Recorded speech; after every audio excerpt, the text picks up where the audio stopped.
if there is a provider who is technologically advanced and, as Tim said, socially responsible. But I'm talking about technology here, and I will start with PARNet.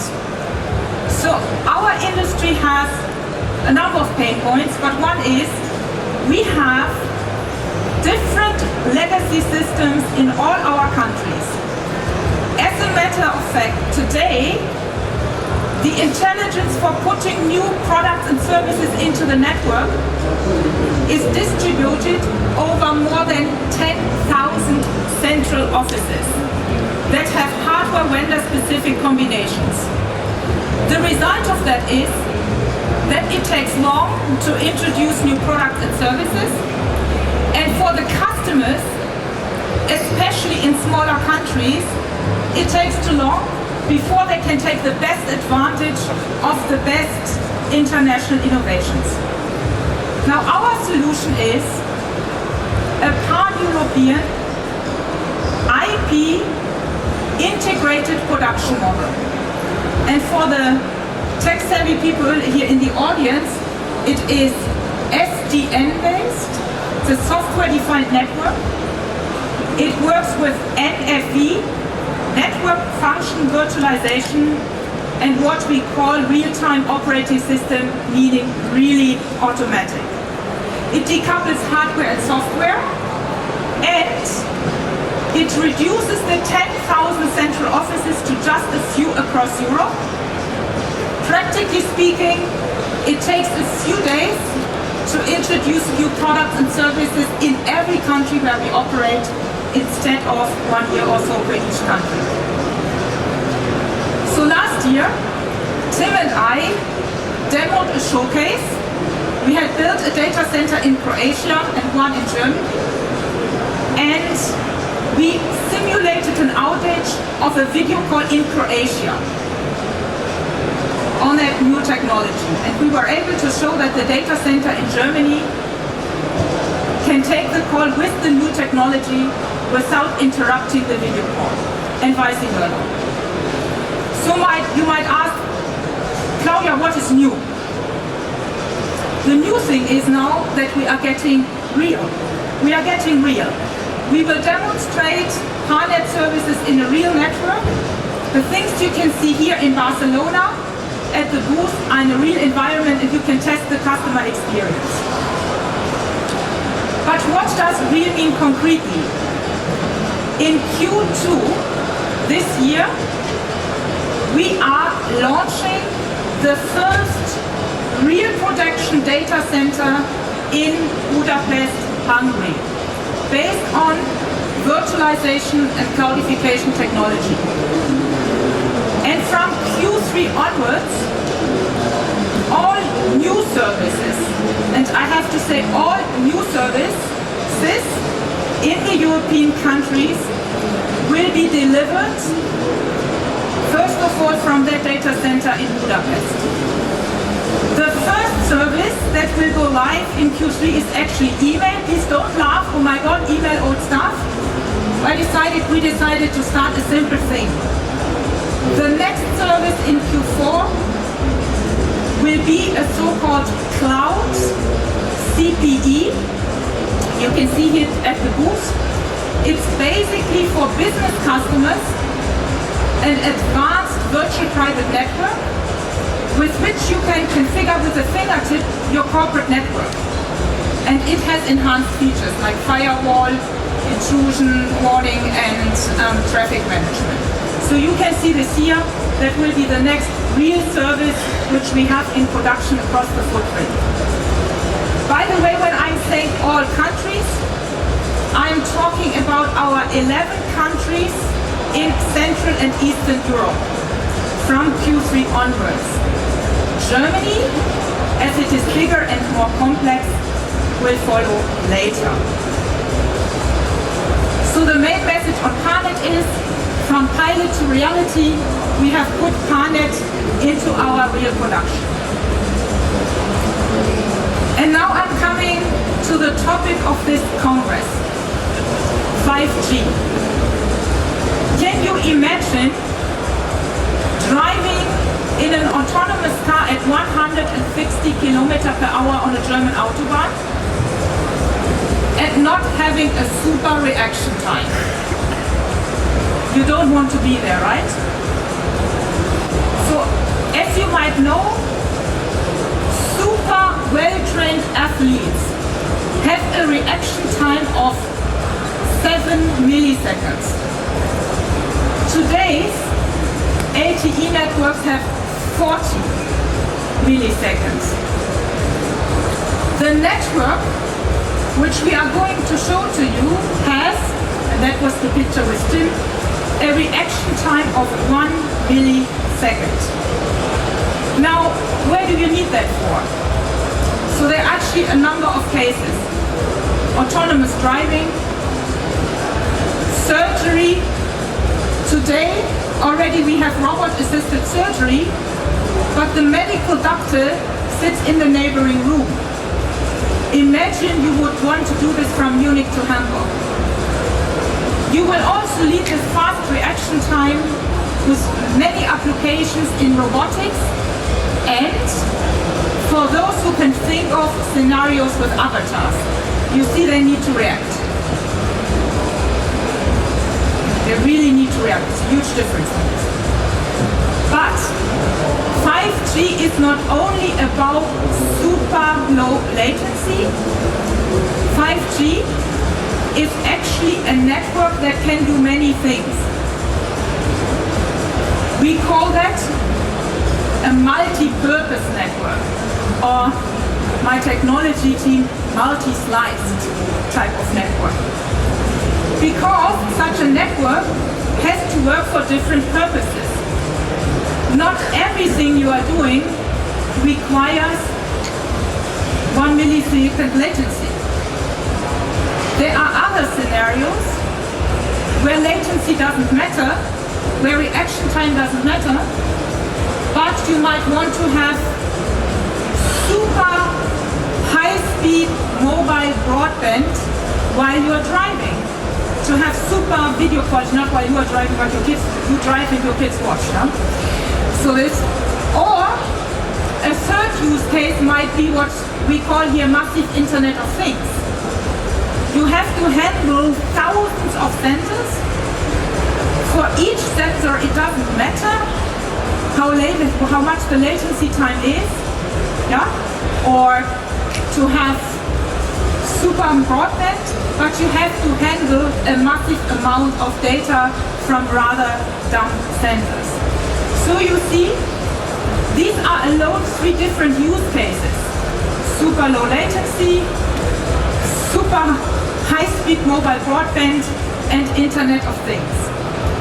And this is what 5G is capable about.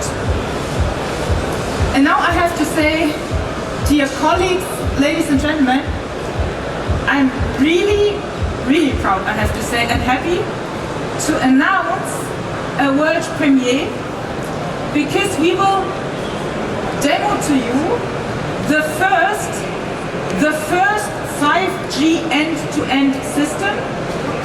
So a mini 5G network, if you wish. So the first 5G end-to-end system, which combines these 3 extreme scenarios I just mentioned, and which shows how that network slicing works. And with that, I hand over, I'm looking at the tech team here, to Bruno and the team here backstage. So Claudia, thank you very much for handing over. We are standing here to present to you what we have started 1 year ago. We introduced 1 year ago our so-called 5G house, that is the innovation engine at Deutsche Telekom.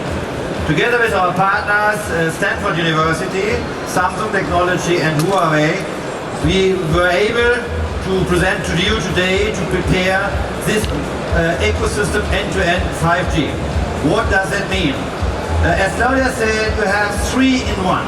We have 1 physical network, and on that physical network we have actually 3 networks. That means our customer doesn't recognize it. It's just beyond connectivity, and we show you how that works on the front-end system and later on a practical example. So look at this one.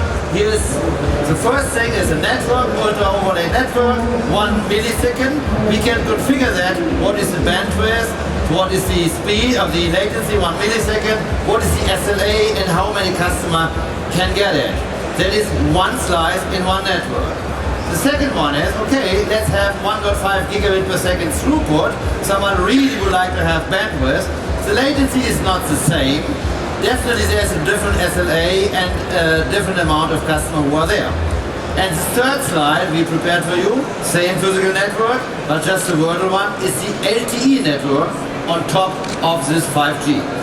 You see the different latency, different megabits per second throughput, and a different SLA. So this is it about, and of course there could be more slices than 3, but we have just prepared it for you. Now I show you how that works in real life. So what you see here is a robot arm who is using a network. And you see two marbles on top of this one, that's the magenta one, what is related to a 5G network, means 1 millisecond.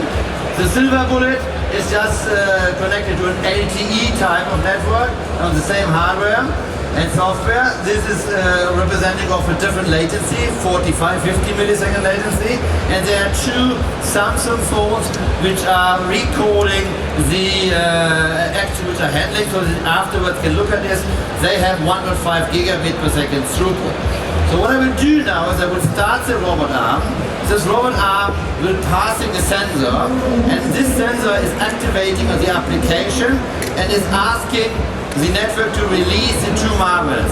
And there you see what happens if you have a different latency. So I will start the system now. So you see this 1 millisecond. This marble was able to follow the robot arm and falls exactly in that basket it should be, and the LTE latency was too high to make that happen. All these things we have recorded, so 1.5 gigabit per second. You see a very nice video on this one. You see the technology or how we did it. And that is something what we really would like to show you. It's something what Claudia said, a preview. And now I'd like to hand back that to Claudia for the next thrilling announcement regarding fixed line network. Thank you, Bruno. By the way,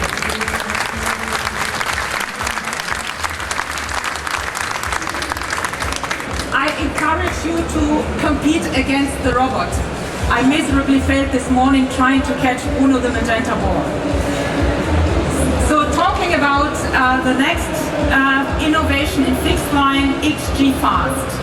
As you know, our strategy is to build fiber closer to the buildings of our customers, but customers have a pain point. Most customers don't like if walls need to be tiered up in their homes.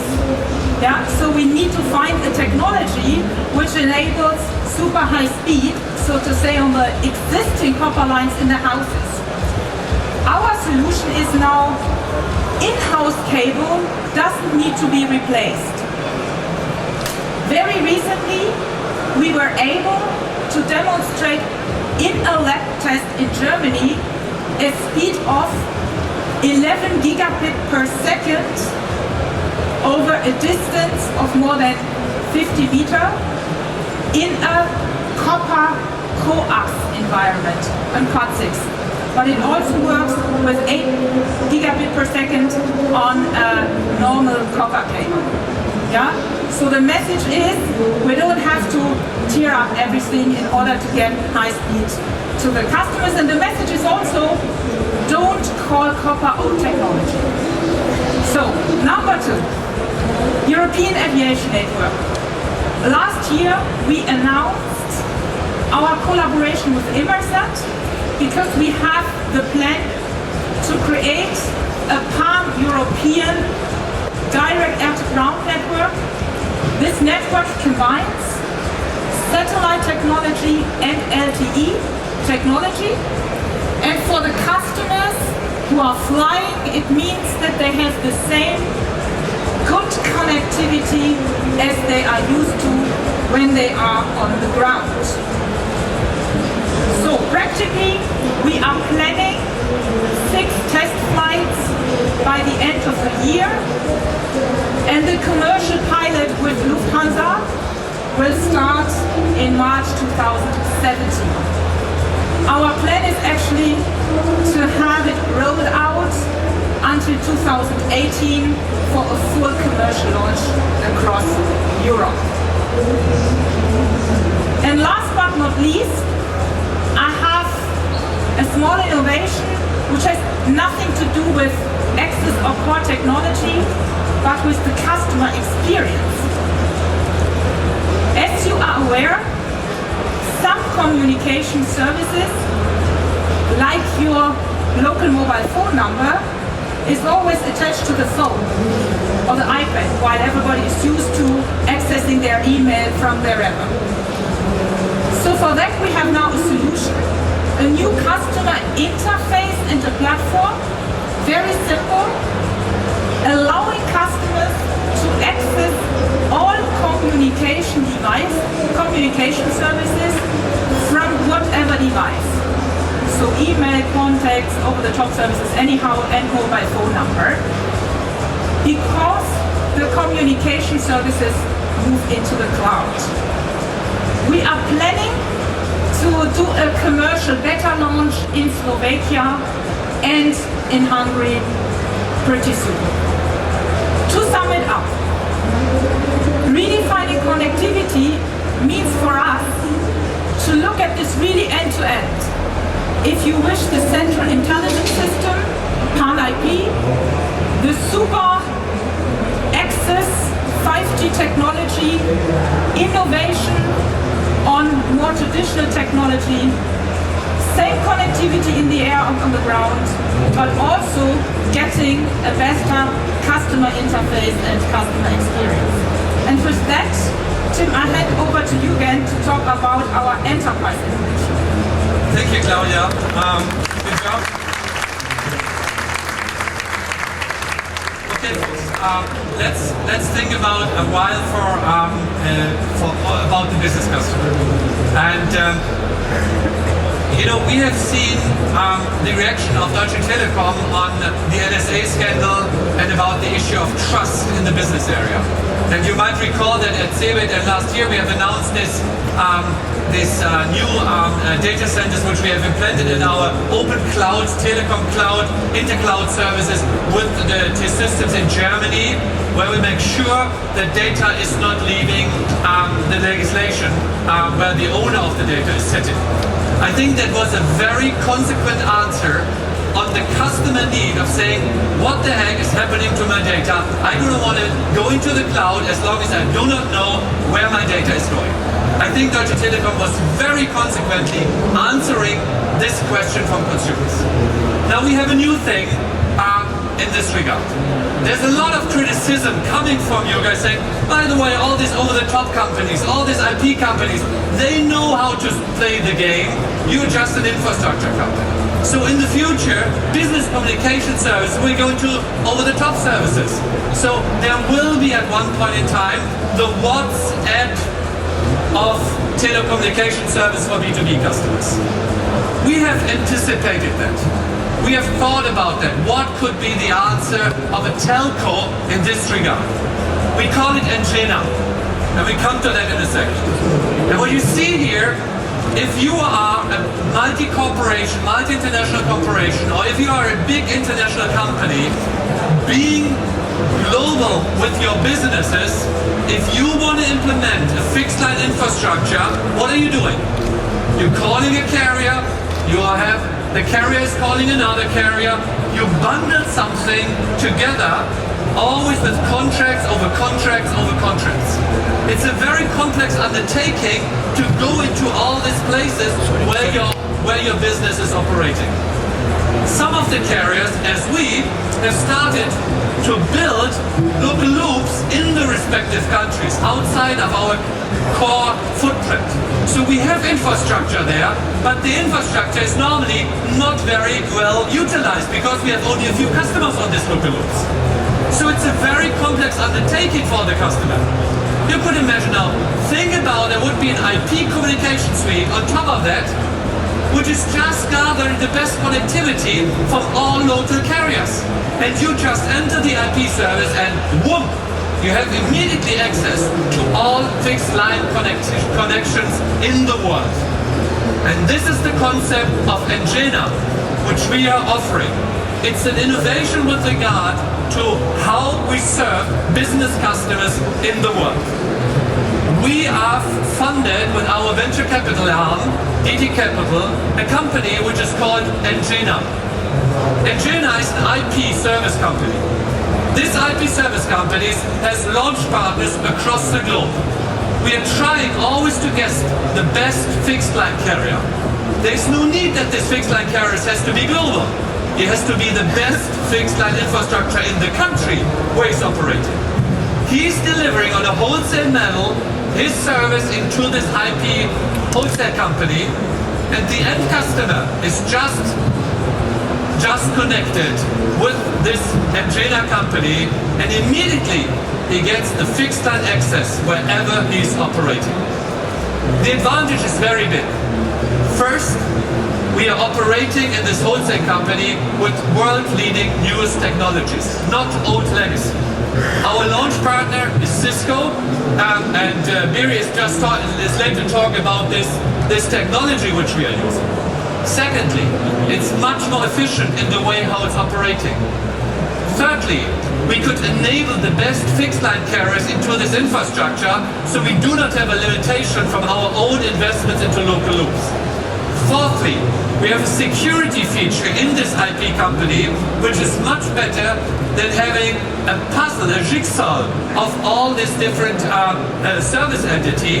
And last but not least, it has a huge convenience for business customers who are going global. The time to market to get connected to all these locations is getting reduced significantly. We have now the first launch partners in this Engena cooperation, which is CenturyLink, which is Reliance, and which is SK Telekom. But I could promise you here already, we're in final negotiations with more than 2 handful of worldwide carriers who want to join this new alliance in the B2B world.